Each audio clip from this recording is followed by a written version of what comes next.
Oakland, California, March 13, 1988. The lights hit the stage like a promise. America had been waiting to hear. 3 microphones, 3 spotlights, 3 men who had defined an era walking out of the wings and into a roar of applause that shook the walls of the arena. Frank Sinatra, Dean Martin, Sammy Davis Jr., together again. The tickets had sold out in minutes. 17,000 seats gone before the announcement finished echoing. The tour was called Together Again, and the name itself was a kind of magic. These were the men of Camelot, the kings of the Copa, the lords of the sands. They were mythology walking in tuxedos, and America couldn't wait to see them. Frank came out first. He always came out first. He walked to center stage with that Sinatra stride, shoulders back, chin up, the walk of a man who had been famous so long he'd forgotten what anonymity felt like. He adjusted the microphone. He let the applause wash over him like warm water. Then he turned to the wings and said, "Let's bring out the other 2 bums."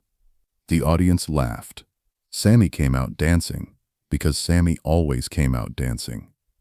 Even at 62, he moved like the stage was the only place his body made sense. He hugged Frank. He waved to the crowd. He beamed. And then Dean walked out. A stagehand who worked that first Oakland show, a man named Terry, who had been setting up concerts since the 60s, said he knew something was wrong the moment Dean appeared. He looked smaller, Terry said. Not physically smaller, but diminished, like someone had turned down his volume. The other 2 were electric. Dean was just there. Terry watched him closely all night. The jokes landed. The songs were fine. The timing between the 3 of them had that old Rat Pack rhythm, the insults, the interruptions, the barely suppressed laughter. But Terry saw what the audience didn't. Between bits, when the lights shifted, Dean's face would go blank. Not sad, exactly. Blank, like he was somewhere else entirely. And then the spotlight would hit him and he'd snap back and you'd see that Dean Martin smile. But it was work. You could see it was work. Here is what the audience didn't know. Exactly 1 year and 8 days before that Oakland show, Dean Martin's son had died. Dean Paul Martin, Dino, had been flying an F-4 Phantom jet on a training mission when he crashed into the side of San Gorgonio Mountain. He was 35 years old. The wreckage wasn't recovered for months. The mountain had to melt before they could find what was left of him. Dean had never been the same. He had stopped performing. He had stopped leaving his house. He had stopped returning phone calls from everyone, including Frank, especially Frank. The Together Again tour was supposed to fix that. It was Frank's idea. Of course it was Frank's idea. Frank believed in momentum. Frank believed that if you kept moving, the darkness couldn't catch you. Frank had survived his own collapses by working through them, by forcing himself onto stages when every part of him wanted to disappear. He thought Dean could do the same. Get him back on stage. Frank had told people close to him. That's where Dean belongs. The audience will bring him back. It was the logic of a man who had always been able to fix things. It was the logic of a man who didn't understand that some things can't be fixed.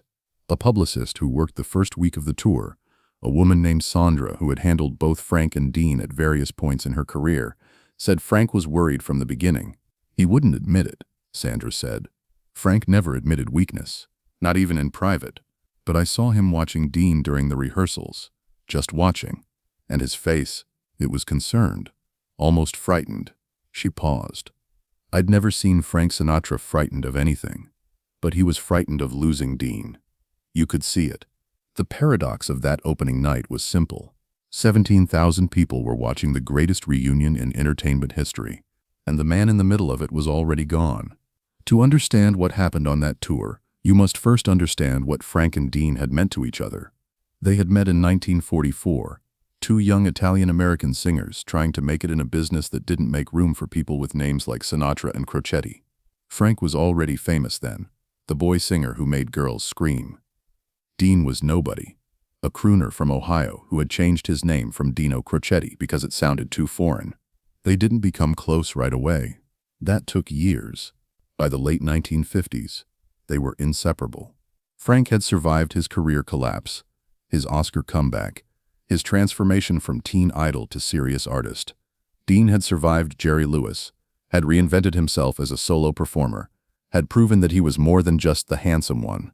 They found in each other something rare, a friendship without competition. Frank competed with everyone. He kept score, tracked slights, remembered every favor and every betrayal. But with Dean, the scorekeeping stopped. Dean didn't want anything Frank had. Dean didn't need anything Frank could give him. Dean just wanted to play golf and drink bourbon and make people laugh. And that simplicity was a relief to Frank Sinatra, a musician who played in Frank's orchestra during the Rat Pack years, a trumpet player named Vincent, who later became a music teacher in Palm Springs, said the dynamic between them was like nothing he'd ever seen. Frank was the leader, Vincent said. Everyone knew that. Frank made the decisions. Frank set the tone. But Dean was the one Frank listened to, the only one. Vincent remembered a night at the Sands when Frank wanted to add a new song to the set. Something political. Frank was always getting political in those days. The band was ready. The arrangements were done. Dean listened to the song once. Then he said, "Too preachy, Frank. Let's stick with the drinking jokes." Vincent watched Frank's face. Anyone else says that, Frank explodes. Anyone else questions his judgment, they're out. But Dean said it, and Frank just nodded, took the song out, never mentioned it again. The friendship deepened through the decades. They survived the collapse of the Rat Pack. They survived the changing tastes that made their kind of entertainment seem old-fashioned. They survived marriages and divorces, and the slow erosion of the world that had made them kings. They survived because they had each other. Frank called Dean almost every week. Sometimes they talked for an hour. Sometimes they just traded insults and hung up. The content didn't matter.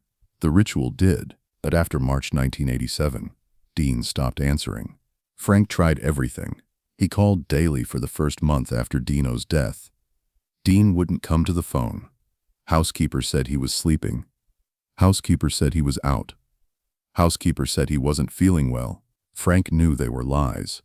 He showed up at Dean's house unannounced. Dean let him in once. Frank found him sitting in a dark living room at 2 in the afternoon, wearing a bathrobe, staring at nothing. "Dag," Frank said, "you gotta come back." Dean looked at him. "Come back where?" he said. Frank didn't have an answer. A driver who worked for Frank during those months, a man named Eddie who had been with Sinatra for almost a decade, said Frank became obsessed with saving Dean. It was all he talked about, Eddie said. In the car, on the way to meetings, late at night when he couldn't sleep. "How do I get Dean back? What does he need? What can I do?" He was like a man trying to solve an impossible problem. Eddie remembered one night, driving Frank home from a dinner party. Frank was quiet for a long time. Then he said, almost to himself, "I've fixed a lot of things in my life, a lot of people. But Dean doesn't want to be fixed. And I don't know what to do with that." The tour was Frank's last idea. He pitched it to Dean personally, in that dark living room. In the fall of 1987, "The three of us," Frank said. "You, me, Sammy. One more time. The money's insane, but that's not why. It's because we belong on stage, Dag. That's who we are. You sit in this house. You're gonna disappear. You come on stage with me. You come back to life." Dean listened. He didn't say yes. He didn't say no. He just nodded, slowly, and said, "Let me think about it." 2 weeks later, he agreed. Frank was elated. He told everyone that Dean was back. He told the press that the tour would be like the old days. He believed, really believed, that the lights and the applause and the old rhythms would heal something in Dean that nothing else could touch. He was wrong. The tour began in Oakland and moved through America like a victory lap for a war that had ended decades ago. Seattle, Vancouver, San Diego, Los Angeles, 17 cities, sold-out arenas, standing ovations every night, and every night, Dean Martin died a little more. A backup singer named Dolores, who worked the first 3 weeks of the tour, said she watched Dean deteriorate in real time.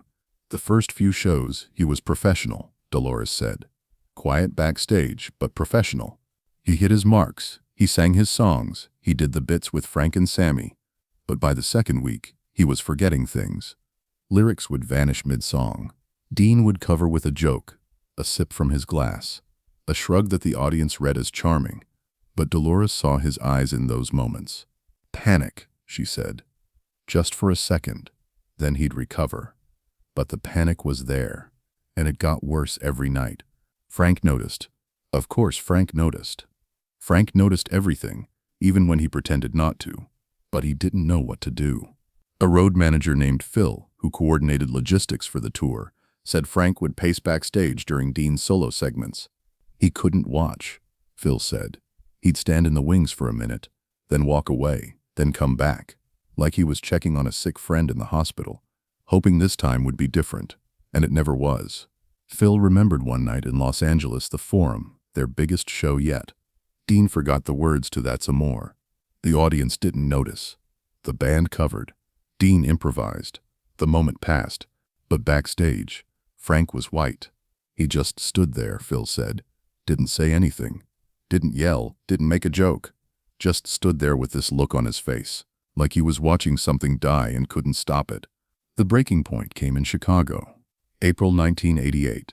5 weeks into the tour, Dean had been getting worse. The forgetting was more frequent now. The energy was lower. The jokes came slower. Sammy had started covering for him more, jumping in with a dance, a quip, a distraction to give Dean a moment to recover. But there was no recovering. A hotel maid who worked the floor where the performers stayed, a woman named Maria who had cleaned rooms at the hotel for 15 years, said she saw Dean in the hallway the night before he quit. It was 3 in the morning. He was wearing a bathrobe. He was just standing there, in the hallway, not moving. I asked if he needed something, Maria said.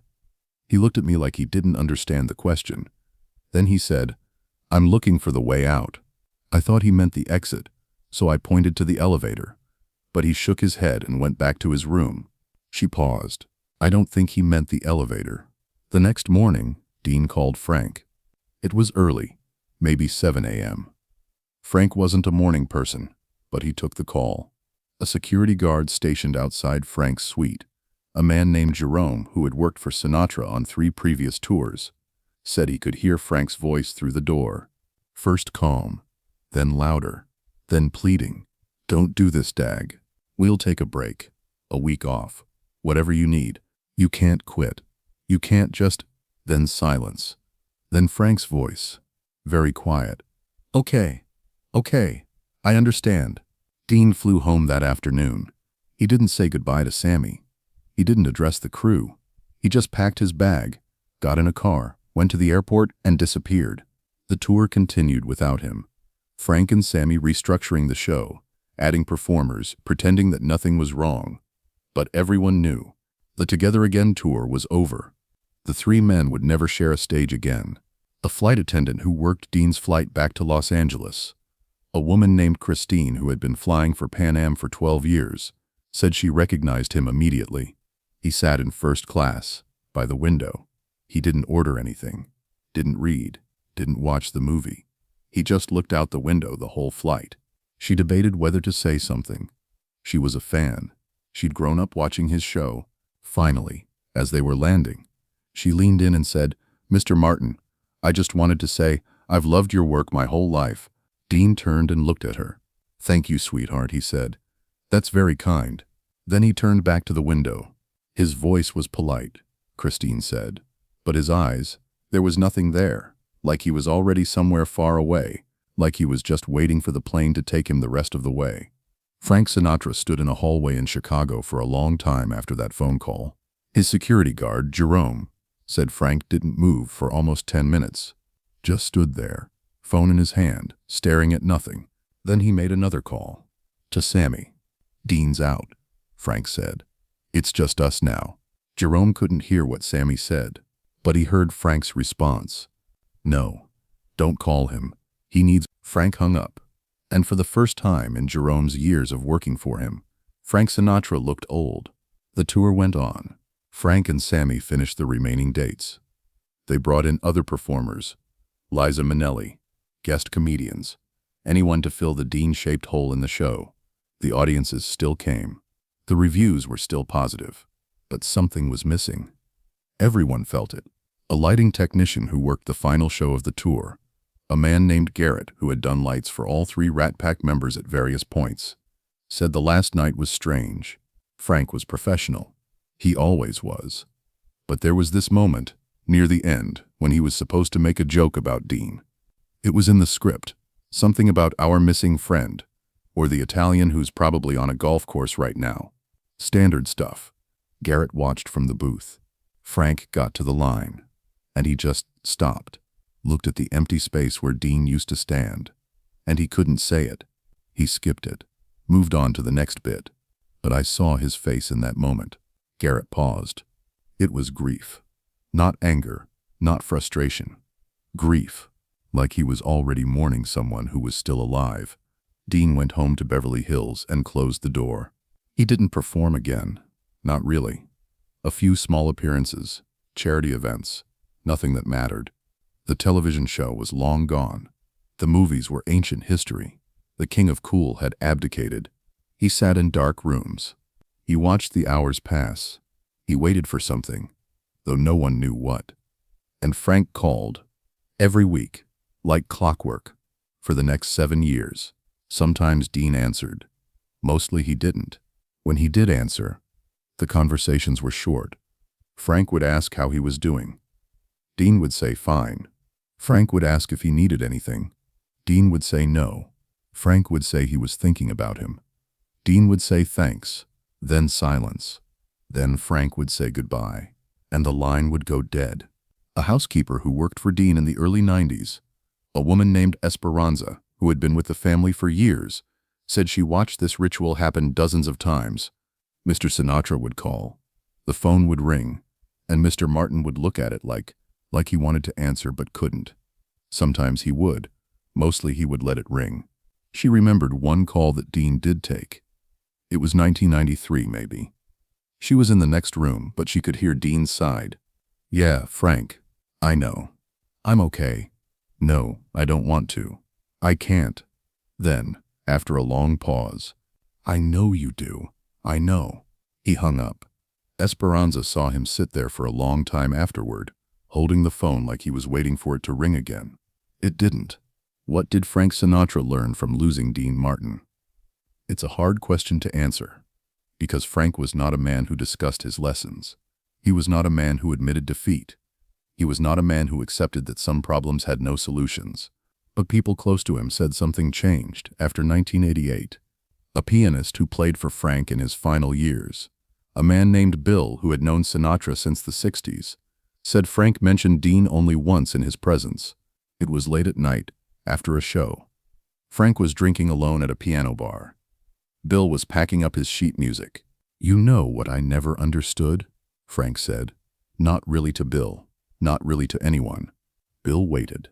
Dean could always walk away. From anything. From Jerry. From his marriages. From the stage. He just walked. And I never could. I always had to stay and fight. Had to fix it. Had to win. Frank took a drink. And you know what? Dean was smarter. Sometimes there's nothing to fix. Sometimes walking away is the only thing you can do. I just never learned how. Bill didn't know what to say. Frank didn't seem to expect a response. He just sat there staring at his glass until Bill left. Dean Martin died on Christmas Day, 1995. Alone, in his bedroom, in the dark. Frank learned about it from a phone call. He didn't go to the funeral. His health was failing, and his people said he wasn't up to it. But those who knew him said he cried. Frank Sinatra, the man who never showed weakness, who never let them see him bleed, cried for Dean Martin. And then he did something strange.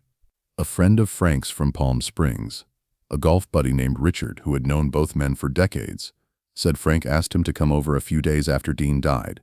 They sat on Frank's patio. They didn't talk much. Then Frank said, I should have left him alone.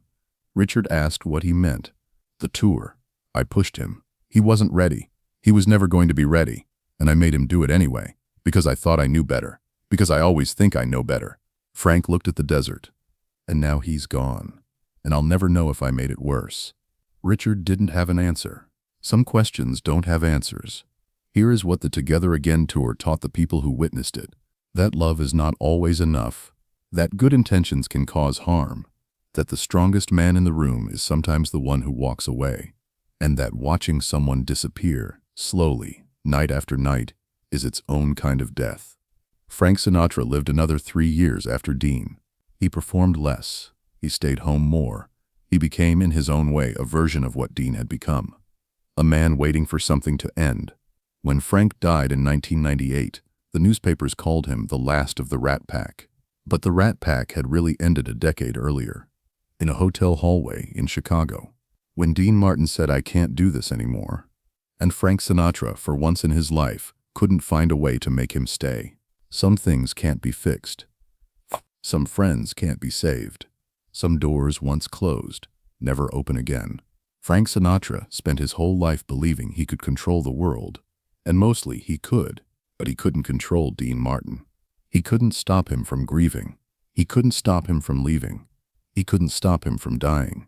All he could do was call, every week for 7 years, hoping that this time Dean would pick up, hoping that this time he'd hear the old voice, the old laugh, the old, "Hey, Pally."